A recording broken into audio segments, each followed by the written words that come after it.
Hello, everybody, and welcome back to What's the Story podcast, WTS pod. This is WPS 282. My name is Danny Murray. Happy New Year, Danny. Happy New Year indeed. Yeah, a little bit late coming back this time around. We enjoyed an extended break, but sure, we're men of leisure these days, man. Yeah, we do what we want. First, quick out of the bat. First thing, what an encounter for the Ballybrack Bulls last weekend against Leicester in the Dublin Derby. My word. Win. Oh my, what a match. What a win. And I'm not messing. It took me probably, it's Wednesday now after the match. This morning, I only probably fully recovered. I don't think I was hydrated properly ahead of the game. And Sunday, like I was in ribbons, like. Yeah. Neck was in bits, shoulders, back, sides. Found it very hard to move, but it was an absolutely sensational win. It was, dare I say, it was a comfortable win. Do you know what? First time only our third time in our history that we beat Leicester. Yeah. And at one stage we were 14 points ahead. It was. It was. I think it was genuinely one of the best matches I've been to for the Bulls in terms of entertainment value, but also in terms of there were times where it got close. We just never really looked in danger. Yeah. You know, so the only time that I got in any way kind of squeaky bum syndrome was the fourth quarter, where I think they got it back to 3 points with about, I think there was 40 seconds left on the clock.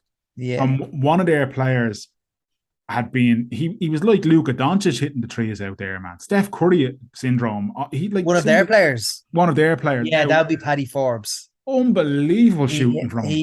He'd be their able-bodied player. Yeah, so you're allowed one able-bodied player on your starting five. We don't have any able-bodied players, do we?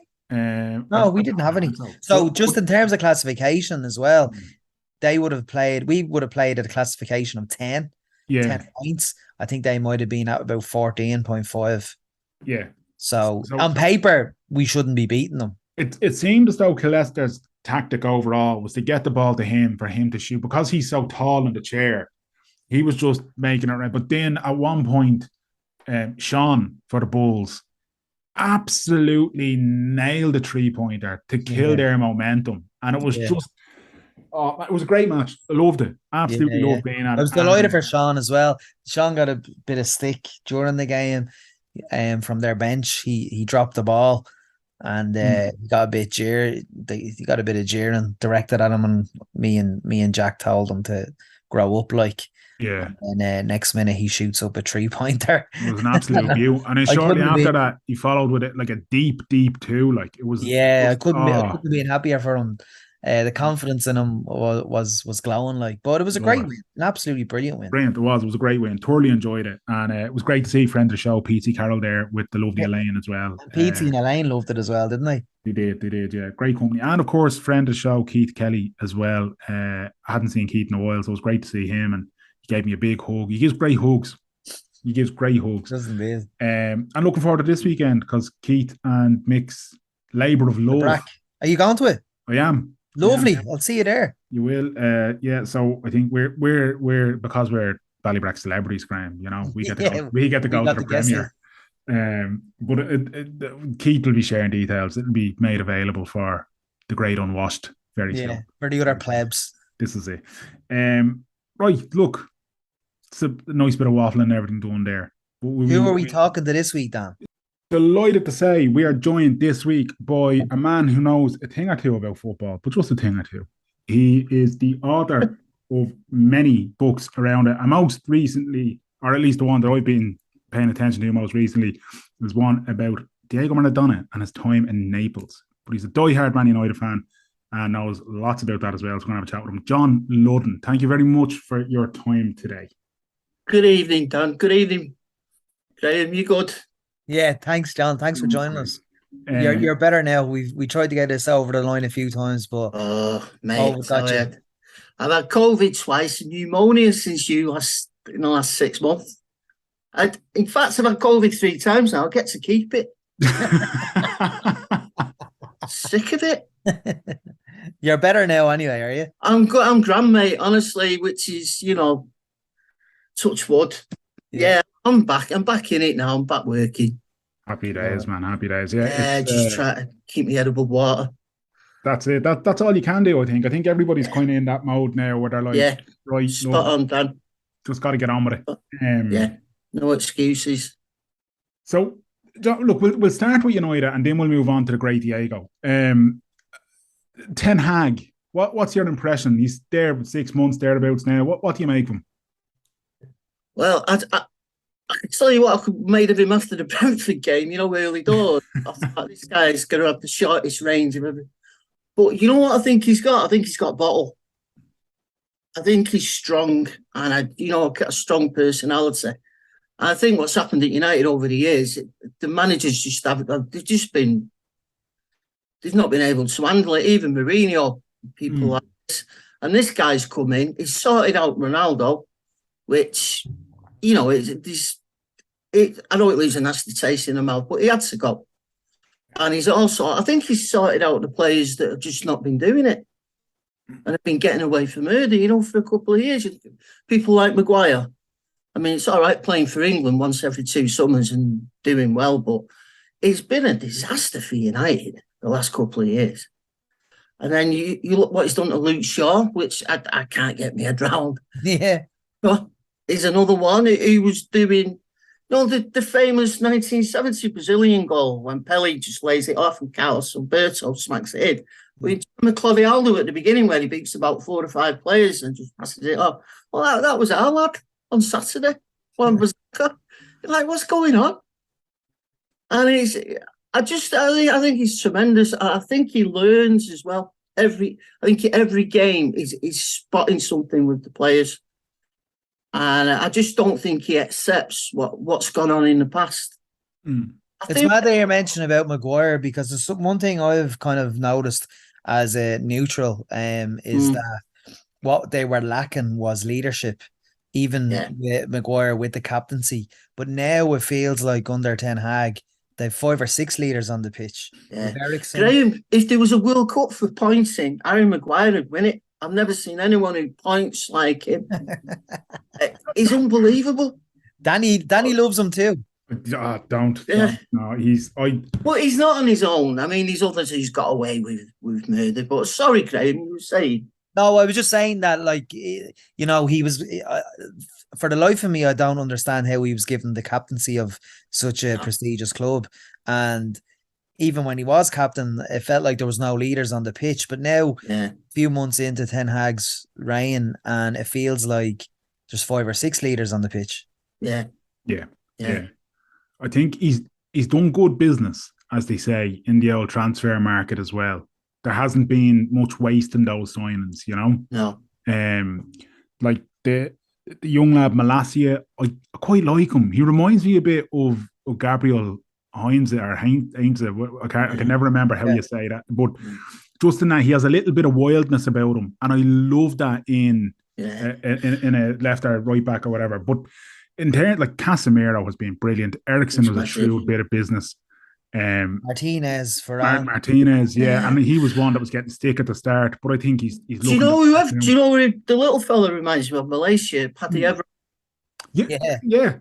I think he's got that something about him. He's a nasty little sod and he doesn't give up. Yeah, that's it. Yeah, just to his right hand side, he's got that Argentinian psychopath, hasn't he? So you've got that side covered. And he's got Varane in, and he's got the other fella playing. You're right, Dan. We're on the right track, such wood. But even the energy and the excitement of the young lad, the Argentinian Garnacho. Yeah. I mean, he has come on and changed games for me. 18 years old. Merrill, can you believe it? He's built like a tank as well, isn't he? And he's. And I read today, Ten Hag said the one thing that's special about him, which there's not a lot of players can do it today, 1-on-1, he can beat his man. Yeah. He's got the skill to beat him, and when he come on Saturday, he changed the game. He literally just changed the game.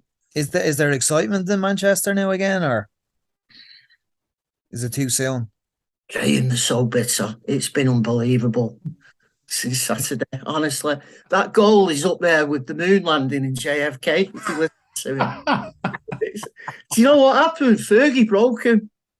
Fergie broke him for 25 years, and they've not got over it, and they're scared of something coming back. When something like that happens, and it just looks like United are getting it back together, I'd block more. People have known for 20 years. I've blocked Saturday because they just it's corrupt. Yeah. We won the league. We've not won a league since 2013, 2012. And it was just that day was just perfect. I mean, United beat them. The goal was sensational. You know, the offside goal. That's the way to win a derby. You know, you don't need a Wayne Rooney overhead kick. And if you want one that's going to absolutely torture them. And then Liverpool got slaughtered, didn't they, at 3:00? And it just... I found out on Friday night, lads, that if you put the same amount of Baileys in your cup as your coffee, it's not a good idea, you know, the next day, and then you mix it. And then this thing with Radcliffe the last few days, it's just... Fill us in with that, John. Bring us up to date with that. What's the story there? Well, he's officially launched his bid, apparently. And that like kicks it off. But I think there could be someone behind him. I don't think he's doing this on his own. Because they all say, like the same before, the United fans are saying he hasn't got a lot of money. He's got 15 billion quid. But this will cost him 5 billion quid just with the debt and everything. So that's a lot of money just to lay out if you've not got, you know, a couple of sheikhs behind you. Or I mean, I got told a while ago it was definitely Dubai were coming in. I don't know whether anything's going there, but that was a good source. Who had a good source, who also had a good source. You know the way it works. But this was a good one. But we'll see. One way or the other, though, it looks like we're in the last days of the Glazier Empire, does it? Yeah. Yeah. Okay. Definitely. Yeah. I mean, it does sound. I mean, they don't mention the demonstrations when United win. Every time outside Old Trafford before the game, it's mayhem. Yeah. It's like the battle scenes in Braveheart. There's like 10,000 people just absolutely screaming, and at 3:00 they go in the game. But it's still going on. They can't stay. They've murdered that club. They pillaged it for 2005, 18 years, is it? Yeah. It's time to go. I think they want the money. They'll get the money and they'll go, you know, and we might get that roof fixed. Well, that's bad right now. I haven't been over to Old Trafford in, I think, maybe since about 2014. I think was the last time I went over. It's not changed. Yeah. It's not changed, Dan. I was going to say that's one of your mates is a season ticket holder. That's what he said. He said the stadium's the same as it was in the early 2000s. Forget 2014. Probably still selling the same crisp as well, mate. I mean, it's funny, but it's diabolical. The way they've just let that stadium, you know, compared to some of the others, Tottenham's and that lot. Tottenham's is outstanding, though, isn't it? Oh, it's amazing, isn't it? Absolutely amazing. Absolutely outstanding. And the atmosphere, like there's something about modern stadiums around the world where they tend to forget the atmosphere. But Tottenham, it's so loud. Well, a lot of people say it's the best stadium in the world, don't they?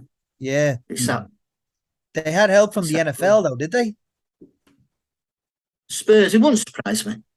Yeah. Yeah, because they're playing games there, aren't they? So they probably got money shoved under that. Yeah, and Daniel Levy's a very, very clever businessman. I wouldn't be surprised if he did pull in a couple of bits and bobs from across the water, you know. It's not looking good for Conte, though, is it? I think he's at the stage where he's just going to punch and run in here or something. He's going to go. Yeah. They were desperate on Sunday now. They were absolutely desperate. Oh. But it's when you don't support the team and then you want to get behind it, it's so annoying when that happens, isn't it? And it's just, isn't it? Yeah, just over. You're picking him up all day, and then I feel sorry for him, but equally because it's Chelsea, I can't possibly bring myself to actually do anything about feeling sorry for him. But Graham Potter is just he looks like a broken man at the minute. I don't think he knows what's going on. I don't honestly. I don't. All these players that are coming in, and they're not his players, and I think he's going to be. I can see him being at somewhere like, I don't know, Everton. The next 18 months, somewhere like that. Yeah. Because he won't stay there. He's signed a player for 88 million quid. And he literally. An 8-year contract. The kid's 22 and I'll be 30 when he leaves. That's bossing it. That's what you call it. Imagine having a boss like that. He's crazy, but they're in for the guy from Brighton now as well, I think, the centre forward.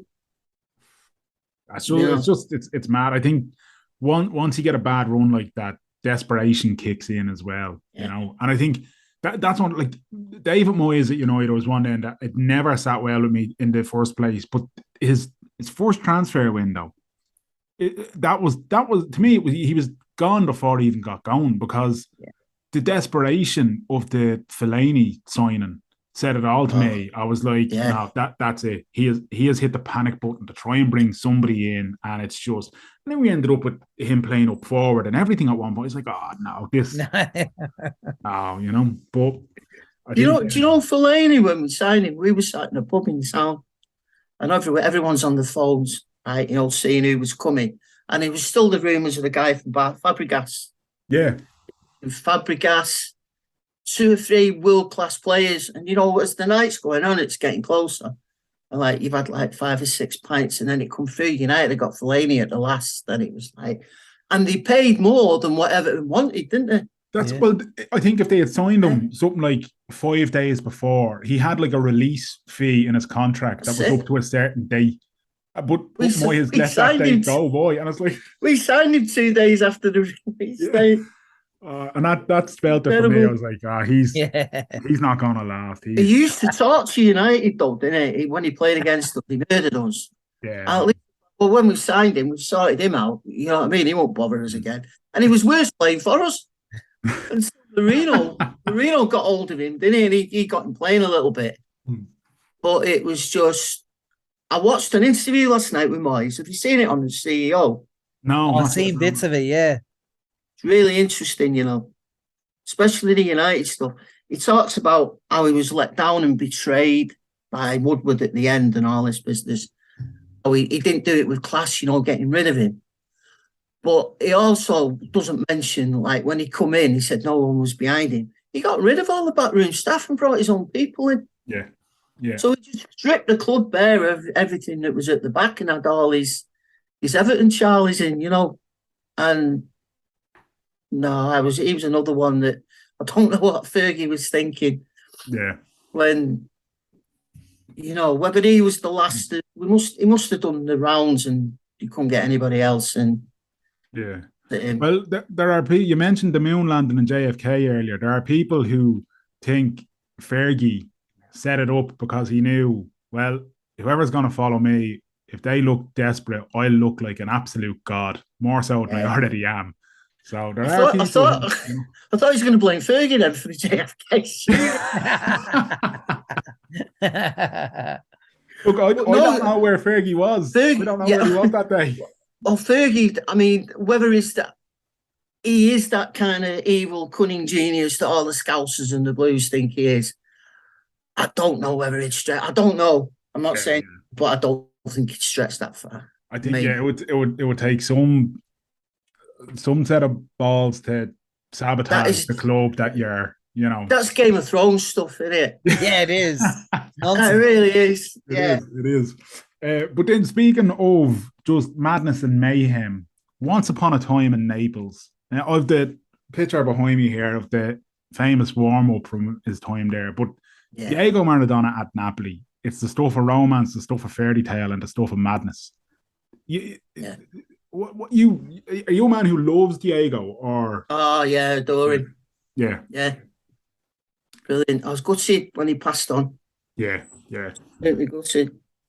Was one of the things about Argentina's World Cup win, I suppose, there just before Christmas was the sense of kind of remembering Maradona and how much it meant to the Argentinian fans that it had happened, you know. And as a result, then lots of great Maradona clips got shared around and everything of, you know, the famous World Cup win and obviously the hand of God, all those kind of things. But sometimes I think, especially like people my age who probably didn't really get, like I only got to see Maradona kind of, my memory of him is like around USA 94, you know, I didn't get to see a whole lot of him. Yeah, in his 30s. Yeah, but like, Jesus, what a boy he was some talent, like ridiculous, you know. Do you know what? When he first come from Argentina and he signed for Barcelona, early 80s, he had a bad injury. He got took out by you call him the Butcher of Bilbao in Atletico Bilbao, got Cuchillo. Yeah. It killed him. He'd done his ankle and he had to have an iron call it just like an iron, like a bar or a rod or something. Yeah, like an iron pin into his ankle. But anyone who saw Maradona before that said he was 4 or 5 times the player before he had that injury. Yeah. Then you see how he come back from that, and it's just sensational. I don't think people even today. I mean, I'm 54. I saw the best of him. Yeah, saw the best of him. 86 was when it like kind of fell in love with the guy. You know, I loved his first goal more than I loved the second one, really, I think, because I'm not a great England fan. I'm not a great Peter Shilton fan.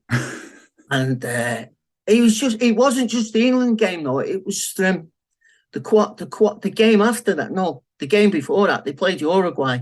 And it was like he beat them on his own and they were trying to kill him. They were literally trying to kill him. The tackles were coming in waistline and he just kept going. Yeah. And halfway through that game, there was a thunderstorm, and the stadium was built in like the Mexican mountains. You know, it was just spectacular. And I've got this picture somewhere, like the lightning bolts coming down, and Diego was just like flying over a tackle, and it was like he was just a sensational player. I thought it was absolutely the greatest ever for me. Though you're never going to win that argument. No, well, yeah. You're not getting, especially now the little fella's gone and won it. Yeah. I think that just what like even now, even as passing and even Argentina's World Cup win, you see celebrations at the Maradona mural there in Naples. What was it that the people in Naples adored about him? Well, basically, they won nothing before he turned up, and Naples was like in the south of Italy, and they call them the Africans because they're darker skin. It's the closest Italian city to Africa. It was run by the Camorra. They were skint, actually. The city was bankrupt, and it was literally Roma gave up on it. They stopped even asking for the taxes because they wasn't getting them. All the money was going to the Camorra, and the city was finished. And the football team, always going through the 50s and the 60s and the 70s, they always had great sides, but they could never get over the line. They just could. It was always Juventus on the last day, or Milan, or they do something stupid. And it's like they were fated. They were to never win it, because there was all talk of conspiracies as well that they could never let the Neapolitans win it because you never get it back. You know what I mean? The powers of the north, your Milans and your Juves and all these people. And then Diego turned up 84, and he was like, well, he was the greatest player in the world then, but they got behind. He was more Neapolitan than what they was. I mean, they had a personality. I mean, they got this volcano that could go up any day. So it was like live for today, because tomorrow it's a distant dream. You know, they partied and they just lived the life. And then he turns up and he thought, oh, where have I landed here? You know, and they got behind him. And the first season, he was just booted all over the place. He couldn't really get into it. But just towards the end of that first season, 84, 85, I think it was, it started to click. And you suddenly realise, well, what's going on here in Naples, because they were going away and they were beating teams, and it was like And the season after, he won the World Cup. And Napoli were just getting better and better and better. And they were building a team. In fact, he was picking the players who he wanted the president to buy. That's how big a personality he was. And after they won the World Cup, he come back and like Naples was on fire, like we've seen with Messi, you know. And that's the year that they finally won the Scudetto. And it was just an incredible celebration. They nearly blew themselves up. You know, they sent that many fireworks up in the air. And it's an amazing tale of what he did. And he got friendly with the gangsters, the Giuliano family, and everything. And he was having his parties and his white powder and all this business. But while he was winning them trophies, because they won the Coppa Italia, UEFA Cup, they won the league again, which was a real scandalous tale. But he got left alone. Nobody could touch Maradona. It was his city. He was like the king of the city. He was looked after. Every drug test that took place in Naples, somebody else's urine was used. It was never Diego's. It was never Diego's. In fact, they did it one time and they really messed it up, lads, because they found out, they got the call that he was pregnant. Whoever changed the water, obviously they got in trouble, but they got around that. And it just went on. And then he had the 1990 World Cup in Italy where he just won the league with Naples again. And they stopped AC Milan winning it. And the first game at the 1990 World Cup was at their ground against Cameroon. So you can imagine the reception he got. And he just drove Argentina to the final. But by then, he was 30 odd. The injuries were really kicking in. He had some bad injuries. Yeah. And then he gets to the fight. They draw Italy in the semi-final. Argentina, don't they? And it's played in Naples. And it's like, who do we support? The Camorra were telling people to support Argentina. But the city was split. The city was just split. And on that night, they always, they knocked him out. Argentina knocked Italy out in Naples. And Maradona gets the winning penalty. Couldn't make it up. But he said before the game, he said, for 363 days of the year, you're not Italian, he said to the Neapolitans. And on this one day, they wanted to be Italian. So he caused absolute ruptures. Do you know what I mean? So he got knocked out there. And then the next 2 years, it all went wrong in Naples. The cocaine got hold of him. He was caught in a big scandal. And then the Camorra, there's a lot more to this story, but basically, they looked at him and he says, you're no good for us. And then it comes to the drug test that finally done him. He wasn't worried about it. And he got caught with cocaine in the one time. Mm. And then he left Naples just like a thief in the night. He just got in a jet with his family and didn't come back till 2005. That was 15 years. It's just an ending, you know what I mean? And when he left, it was like, good riddance, because for a lot of Neapolitans. But then, they went out of the league. They went all the way down. And this is when Diego had gone, and it was like, my God, what have we done? Do you know what I mean? And when he come back in 2005 for a testimonial, he was really worried, apparently, what kind of reception he was going to get. And the city just went mad for him. Yeah. And so it's like they made up. Do you know what I mean? After all them years, they made up. And it was just a love affair. He was just, he was more Neapolitan than he was Argentinian. And they just took him to their hearts. Yeah. He's one of those people that during his career, during everything, polarizing, but some of the stories about him and some of the things are just, I had stuff I couldn't put in the book, lads. And the stuff that went in on that last edition was incredible, but I just couldn't, Yeah. That's really? You wouldn't get characters like that so much in the game today. He was one of a kind. I think there's probably his characters, but they get snuffed out, don't they? Mm. They're just not allowed to breathe, and it leaves them. But yeah, the Maradona stories are just absolutely legendary, because he was the president of Argentina as well. He could do what he wanted. Yeah. He was shooting journalists. Wanting to remember that story when they all come to his house and he won't leave them alone. And he come out with his brother with two not shotguns, but that could fire. And he was journalists dropping all over with the cameras legging it and he's firing at him. And he should have gone to jail. He was given a jail sentence. And the president said, no, not doing that. Send him to jail. That's it. It's all over for him. Did cocaine consume his life all the way up to his death? Yeah. So he was never off it. I'm not sure at the end because it was COVID as well, wasn't it? And he was on his own. And I think he died. I think his heart gave up in the end because he died. He'd already died twice and they brought him back. There's only so many times you can make that run into you and get away from it. And I think everything just caught up with him. But he was only 60. I mean, what he put into them years. And also, lads, they were giving him drugs since he was 10 years old to make him bigger and stronger. So you look at that and it just all adds up over the years. Yeah. Well, that's, things like that will catch up with you eventually, no matter what. Oh, yeah. So, yeah.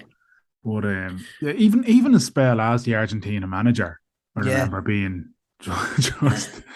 you were tuning in to watch him as opposed to the team, because he was he was value for money, wasn't he? He was just brilliant. I did a book on the Scotland-Argentina game in 1979.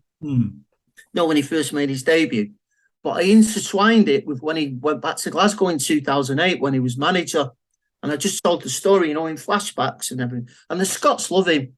He won their Player of the Year in 1986. With that underdog goal. He was Scottish Player of the Year. But I never knew that. That's brilliant. Yeah, honestly. But I did a lot of research on him as manager, and there's a book just him as Argentina's manager, the stuff that went on there. He looked like he used to dress himself. He looked like something out of The Sopranos or the Gomorrah, with the beautiful suit and the earring and whatever. I mean, there was one game in the qualifiers, and Argentina were having a rough time. They got done 6-1 up in the Evans. Where was it? Not Ecuador. Somewhere up there it was. Anyway, Bolivia. They got beat in Bolivia 6-1, and they had to win the next game to stay in the qualification, and they won it. And he walks into the to see all the reporters at the end and everything. He says, before I start, he says, I want you all to drop your pants, because they'd all be slagging him off. And I'm just looking at him, you sons of bitches, this. So he got it out of his system, and then he spoke to him. But I just think he lives, because the Once Upon a Time book was turned into the film, the Maradona film. They bought the book for us and that went on. Yeah. But I heard the stories that to get to Maradona, you have to go through 3 layers of people, and then all he wants to know is how much. Yeah. They all have to be sorted out. Everyone wanted that when he took over as the coach or the manager of Argentina. Everyone wanted that to work out, didn't they? Yeah, definitely. Yeah. Everyone wanted, and it just didn't. Yeah, he had a great team. The trouble was he didn't play any defenders. Yeah. He played 6 forwards with Messi. He had Higuain. He had them all. Di Maria, Messi. He just went for it. And he met the Germans in the quarterfinal, didn't he? And he absolutely slaughtered him, beat them 4-0. And then they tried to sack him on the following week, but he got hold of it and he walked before they could sack him. You don't sack Diego. No. Did you ever meet him, John? No, I got close. But I didn't. He was over for the Manchester derby when Aguero, I think he was going out with his daughter, or he was married at the time. And I got a call that he was at the Lowry Hotel, and if you go down, but I got there and I couldn't get past it. I said, I did. He said, no, just like that in my face. I did. But I wasn't that bothered because I don't know what I'd have said to him anyway. Yeah. I got told that he called me the gringo with the pen, which I really like that. I stick that on me great on my epitaph, the gringo with the pen. Unreal. Yeah, that was nice. Nice. He was aware of your work then. I think the only way he probably became aware of it was when the documentary come out. He might have asked, where's all this shit come from? And then he tasted it back. But I mean, I love the documentary. They come to me for the book, and then they paid me for the book, and then they went away. I didn't see him again. I had nothing to do with. They just used parts of the book on the advertising thing and all that, Yeah. But I was glad that they just concentrated on Naples, for the majority of it. Yeah. But, it's I was going to say it was a brilliant documentary. So you were happy with it? Yeah. I loved it. Yeah, I loved it. I mean, he's a genius. Anyway, the guy who done it, he did the Senna. And that's another one. That's a great documentary. Oh, it's great, isn't it? And my mate, the producer, Paul Martin, we were trying to get that from 2012. We went to everybody with it. Yeah. Everybody, all the top documentary people. John Batzik, who'd won the Oscar, Paul Crowder, we just missed out. There's all of them, and it was all just bad timing. Yeah. Paul finally took it to Wikipedia, and I think he just come off Senna. And he said, there's no way he was knackered. I could do another Argentinian superstar, just like he was like. And then Paul went back to him after Amy. He got the Oscar, I think, for Amy, didn't he? Mm. Yeah. And he said, yeah, he took it. And he went away and he come back with it. Brilliant. But the 500 hours of footage. Wow. Which was two guys following him around Naples and Barcelona and later times. They got hold of that. I don't know how much they paid for it, but that was the book in itself. Meeting somebody at Rome Airport with a bag of money and the guy disappeared and he got the footage and having to go to Argentina and track down who owned it. All this stuff. And they finally got it, but I can just imagine the stuff that's in there that they couldn't use because these guys followed him about everywhere. Yeah. 500 hours of footage. 500 hours, yeah. It was all video footage as well, the old VHS. Yeah, that's unbelievable. Yeah, he was someone was making a documentary on him at the time, and a lot of this was just spare footage, and the firm that was making the documentary went bust, so it never got made. They're just little snippets, and then all of a sudden one day, it all turned up and they got hold of it. I don't know where it is now. Yeah. It's now. It's probably for the best that people don't know where it is, given is the stories and antics he got up to. But Peter Shilton hated him, didn't he, John? Do you know what planet's he from? He does it, but he makes a career out of hating him, doesn't he? If it wasn't for Diego, he'd never get asked on anything, would he? Apart from GB News. Yeah. But I think it's great. You can still see how bitter he is. What happened, and it sticks in his craw. Absolutely sticks in his craw. You said earlier on there that you're not much of an England supporter. Would that be the same consensus with a lot of Northerners that would follow, say, Man United, Liverpool, City, that they don't really follow the national squad? Is it? I can only speak for myself, but when the United lads used to get all the stick, in the early days, Beckham and Neville, and when I was a kid, I loved them in the 80s. I loved the kit, when they had the red and white and the thing, and 82, Brian Robson and all that. But when they started giving the England players all the stick, and I think it's more of how can I put it? It's like a southern thing, but it's also, for you small towns, like, Huddersfields and your Barnsleys and all this business. These teams aren't very good, so they latch on to England. But I think it is a northern thing. I don't know. Plus, my Irish roots don't help with my lot. But no, I'm not a great England fan. I try and be. When these big tournaments come around, because it's nice to see everyone happy. Yeah. And then they get knocked out, and then we start beating up everyone. Yeah. It's I don't like that. That at Wembley was a disgrace. That final, disgrace. Euros. When they stormed the doors and all that business. Yeah, that was terrible. Carry on. It's always a pity, because it's not. It's.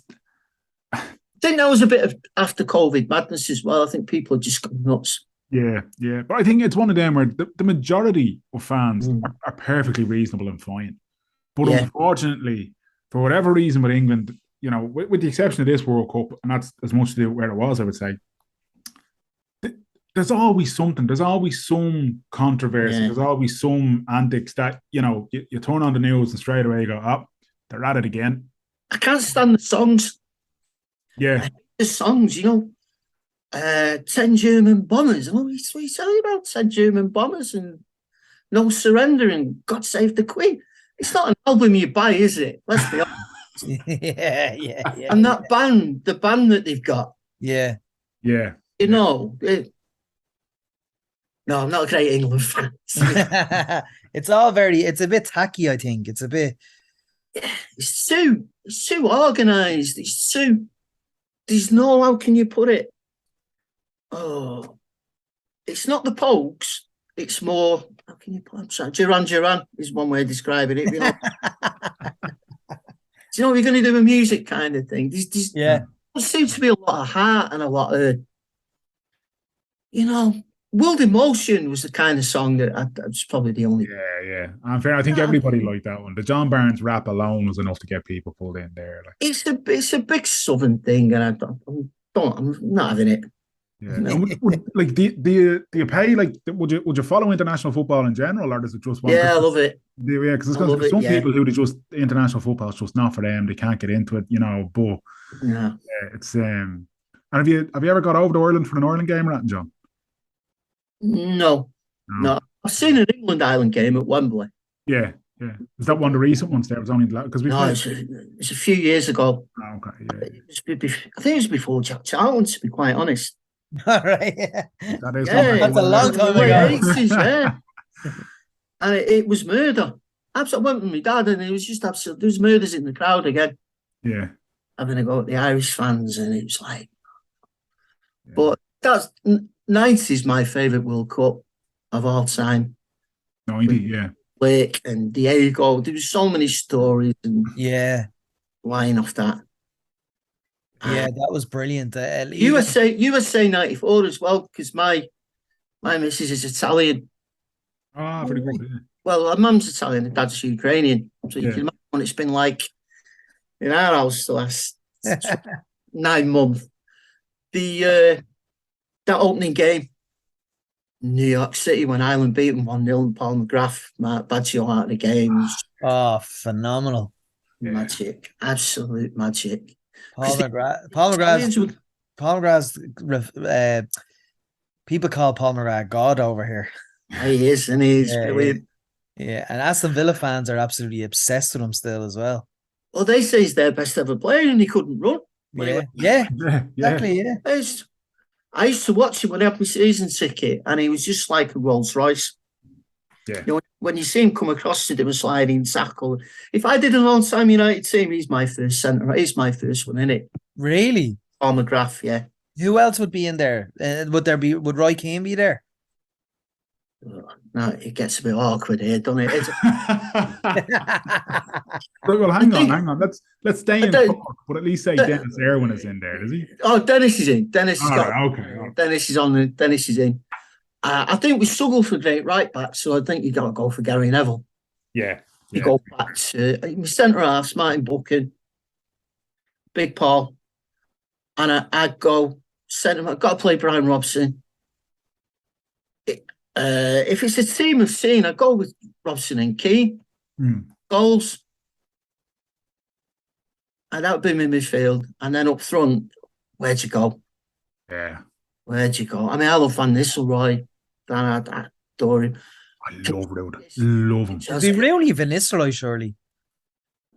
No, not for me. No. Van Nistelrooy, absolutely for me. Van Nistelrooy, absolutely adored Van Nistelrooy. And I don't think we've had a striker that's been anywhere near the calibre of him since.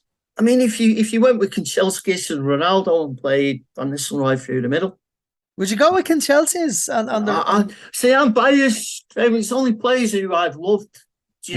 Go for, and I don't think you can pick players like Georgie Best. I didn't see him. Yeah. Who would you pick in goals? I'd go for Schmeichel, but he's another one I can't handle now. personality-wise. Yeah, that's it. Like, because Well, as a kid, it happens, doesn't it?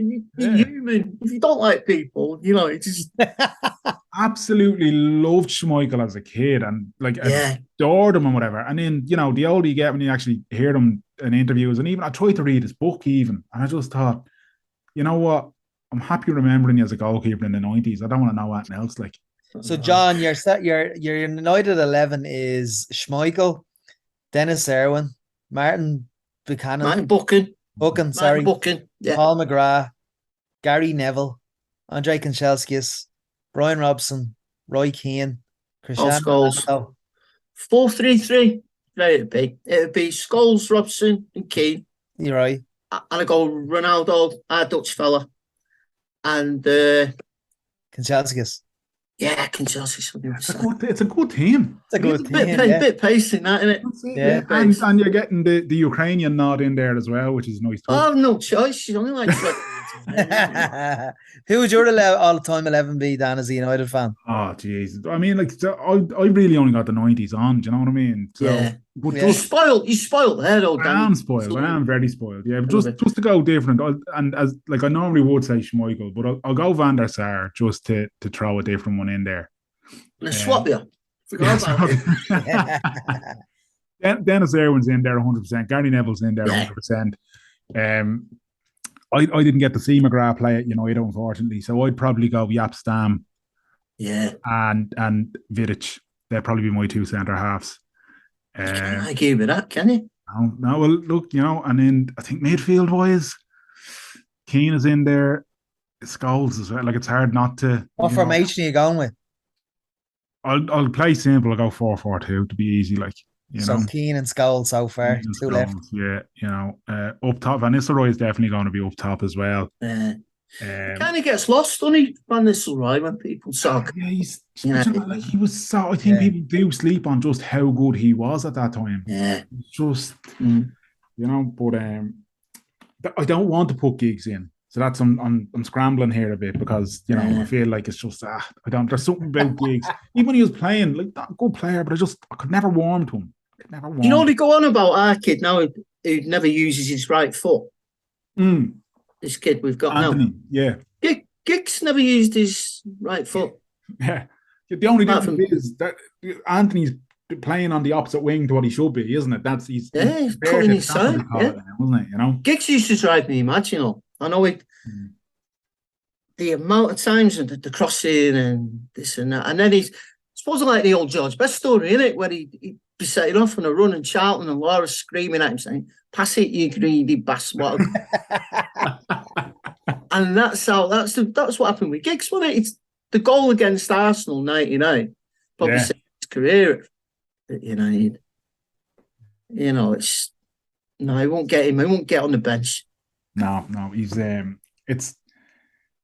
he's one of them, isn't he? I think without that Arsenal goal, he's probably not. Cantona, not even mentioning Cantona. Yeah. I literally was just going to say favorite players when I was growing up in the 90s were I won't include the Irish players, but were Eric Cantona and Lee Sharp. They were my two. Mark Hughes. I haven't even talked about Mark Hughes. Yeah, no. Cantona and Sharp are my favourites. It's ridiculous, isn't it? It's ridiculous. And then you look at Pallister and Bruce, who was better than them two. Yeah, and Bruce never got an international cap. And his son played for Ireland. Did he? Yes, his son Alex played underage for Ireland. I think he was called up at senior level, and then maybe he changed to Northern Ireland, but he did play he played on the island, you know. Bruce could have probably played for Ireland. Hasn't Steve Bruce? I think if you dig deep, a lot of us could play for. Yeah, exactly. Yeah. That's where the granny rule came in. I was going to say, we'll claim anyone. We'll claim anyone at this stage. As Steve Bruce brought out a load of books that are great entertainment, but terrible at the same time. I used to. I don't listen to it anymore. Talk sport. It's just now. But years ago, they had two guys on in the afternoon, Oxby and Jacobs, and they used to play clips from his books. Get someone to read them. And they were like, it was a guy doing Steve Bruce, and they were just like detectives, you know, murders set around football and whatever. Well, I think that's great, mate. You know, I'd rather listen. does that and, you know, then goes on that TikTok, Jesse Lingard kind of garbage. Get on, right, but. Oh. No, they are. I think it was. I think Danny Baker was the one who I think he either tweeted about it or he had something about it. Yeah. What is this? And like that, you said, yeah, he's a football coach and a detective, and there's paragraphs of him describing his Jaguar XJ6 or so, and it's like this is Steve Bruce is living out his fantasy through this, and I'm here for it. Fair play to him. John, we won't hold you too much longer because there is a United match kicking off. Don't worry about it, mate. Honestly, I'm fine. Here, what have you got that in the pipeline? Like, obviously, you've tons of books, and everybody can go check out John Ludden on Amazon to have a look and see what's there. And there's one, Che Guevara in Ireland. There's another one. I adored writing that. Yeah, really. Yeah, have you read that? No, I haven't. I haven't. I'll send it over to you, lads. I'll send it over to you. Don't buy it. I'll send it over. That's why I don't have any money. And no, I'll send it over. But it's based on, nobody knows whether it's true. He was coming back from a communist thing in Czechoslovakia, and it was coming towards Ireland, and the weather was that bad. They had to land in Limerick. And obviously, I played games with the story, you know, but the basis of the story was he was told that he had to stay in the airport, and he said, "I'm not having this." And there was an Irish journalist there waiting for him, so he went off with him. So he went on the razzle. He ended up in this one pub, and I've got him meet. He goes with his bodyguard and everything. And I meet all the people in the pub, and well, the basis of the story is it starts off when he's against the wall in '65. You know, when they're getting ready to kill him. He's a firing squad, and he just looks down and he sees this water dropping in a cup. And I know it was a rose. He just sees a rose with water dropping on it. And he suddenly smiles, and then they kill him. And then the story flashes back to the plane having to land in Ireland. And while he's in the pub, the landlord comes over him. He says, "Sheikh, will you do me a favour?" And he says, "What is it?" He said, "My wife reads tea leaves, and she'd love to read yours." And he's like, "What's going on here?" But he agrees to do it. So the landlord runs upstairs, tells his missus, and she's absolutely excited. She comes down. She gives him a cup of tea. And then she looks in it. And then her face, she says she can't believe what she sees in it. She runs off, crying. And I'm like, "What's going on there? What's going on?" And anyway, Shay leaves, and then the landlord goes upstairs, and he says, "What's wrong with you? Why did you run off like that?" He says, "It's what I saw in the bottom of the cup." He says, "What did you see in the bottom of the cup?" He says, "I saw Shay up against the wall and with a small rose bowl nearby with water coming off the rose." I forgot to tell you that she said to him that what she saw in the bottom of the cup was just the rose with the water coming off it. She didn't mention that he was against the wall. So that's the basis of the mad story. That's totally made up. But then he gets back to the airport and he's singing Danny Boy, and he put him back on the plane and whatever. And he'd had a massive argument in Czechoslovakia with the Russians, and the last couple of scenes in the book, it's where he falls out with Castro. Says, "You can't do this." So he went off on his own share. He went to South America, and that's where he got killed. Yeah. And killed him. But yeah, I love characters like that. Jesus, he was a Lynch, wasn't he? Yeah, he was. It's Irish blood. It's mental. It's no surprise. No, remember. Imagine if he'd have stayed over here, what it'd have been like. I know, yeah. Absolutely crazy. And the iconic image was created by an Irishman, Jim Fitzpatrick. The stamp. Yeah, the stamp. Yeah. I've got that in the back of the book. It's beautiful. That. Unbelievable. What a story. That's it. You got to watch with my lads, because I do dramatise. It's very hard to tell the truth between the truth and what's in there. You know. Listen, that's the point of it. I was going. That's the Irish in you as well, John. That's the sort of thing we get up to. So I mean, listen. Have you any projects in the pipeline that we can look forward to?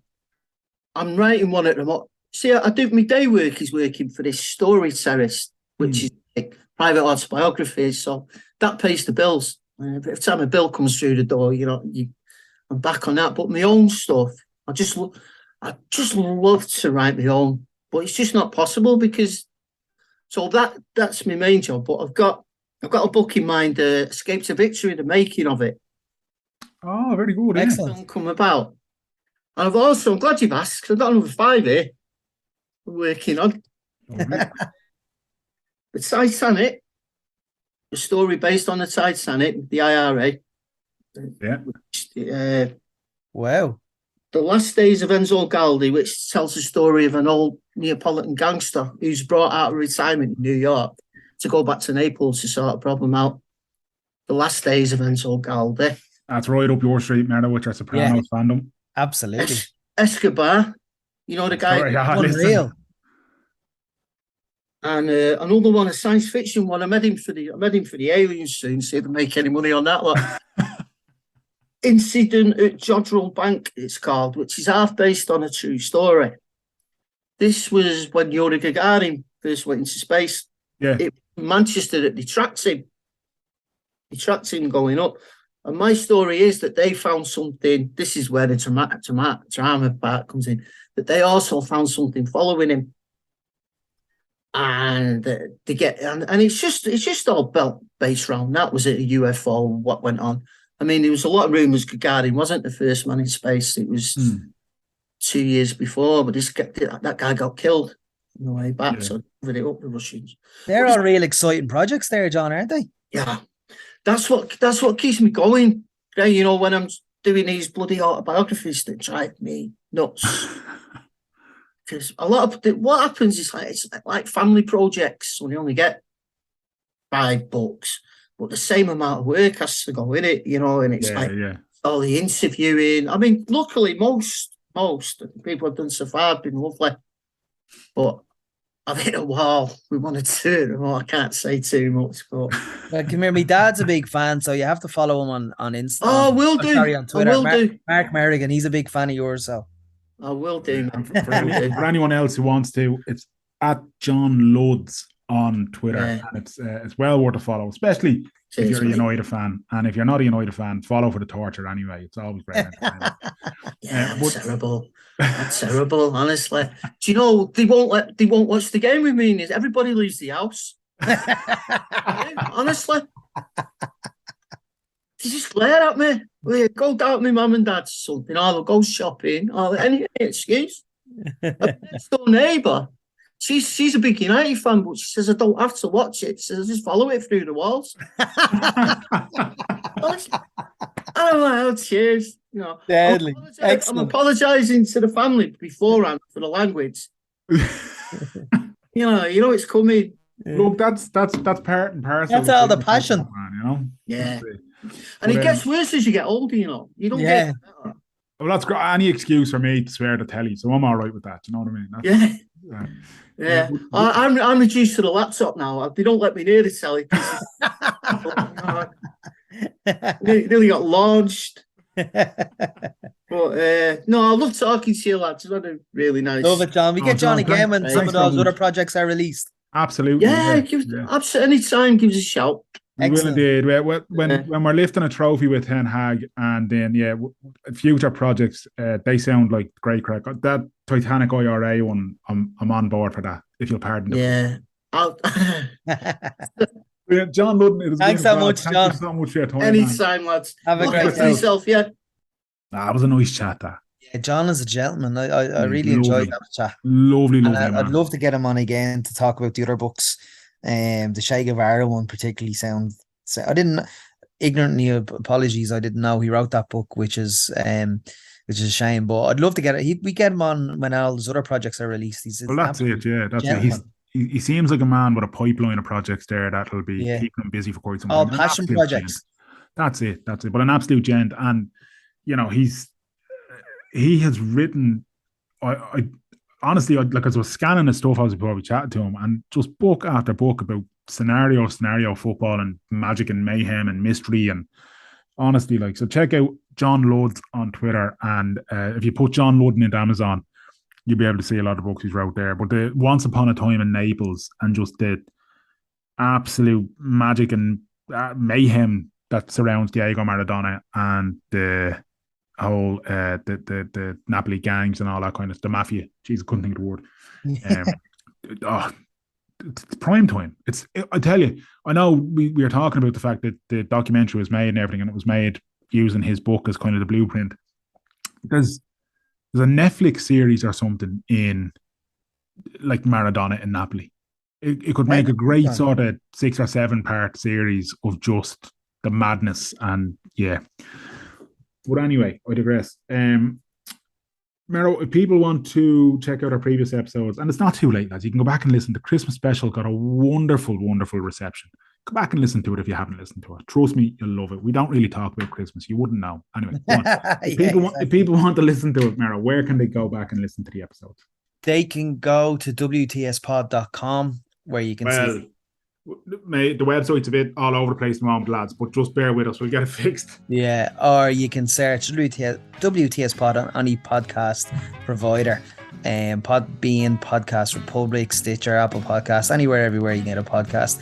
We're at WTS Pod on Twitter. He's at Danjo Murray on Twitter, and I'm at Merrigan Mania on Twitter. And until next time, clear eyes, full hearts, can't lose. Too sweet. Look.